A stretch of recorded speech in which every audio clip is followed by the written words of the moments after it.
இன்றைக்கு கீரை புட்டு செய்து காட்ட போகிறேன். இது நார்மலாக வெள்ளை மாவில், தனியாக வெள்ளை மாவில் தான் நான் விற்கிறது. இன்றைக்கு நான் அரிசி மாவு கொஞ்சம் கலந்து வைக்க போகிறேன். உப்பு வளமையோட ஒரு கொஞ்சம் கூட போடணும். என்னென்னா கீரையும் போடுறபடி வளமையாக புட்டு குழைக்கிற மாதிரி தண்ணி நல்லா கொதித்த பிறகு கொஞ்சம் கொஞ்சமாக விட்டு குழைக்க வேணும்.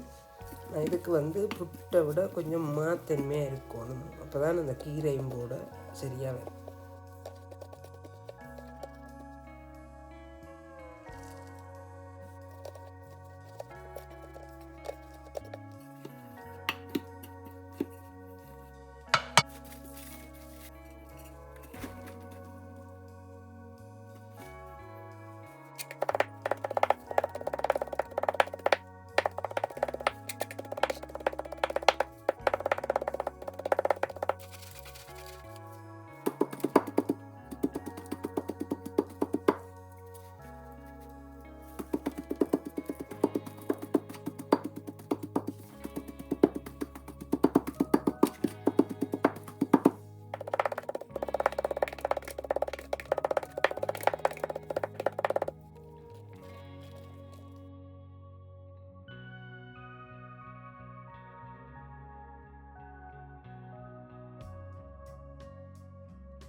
இதுக்கு நான் கீரையோட ஒரு 2-3 பச்சை மிளகாயும் சின்ன வெங்காயமும் ஒரு துண்டு லீக்ஸும் சின்ன சின்ன வெட்டி போடப்போம். இதோட பைத்தங்காய் இருந்தால் நல்ல சின்ன சின்ன வெட்டி போடலாம். மற்றது நெத்தலி கருவாடும் சேர்த்து வைக்கலாம், நல்லா இருக்கும்.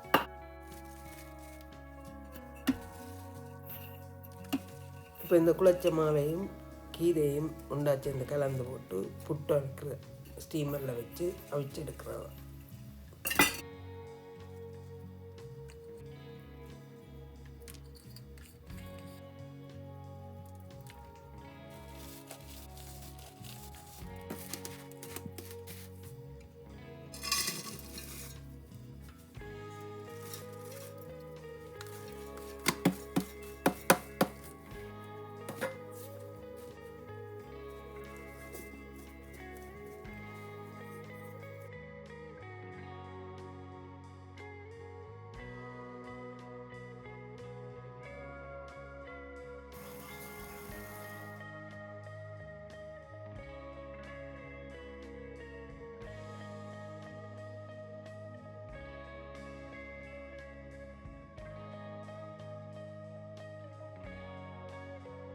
இந்த கீரை புட்டுக்கு நல்ல ஒரு மீன் குழம்பு வச்சு சாப்பிட்டா நல்ல சுவையாக இருக்கும்.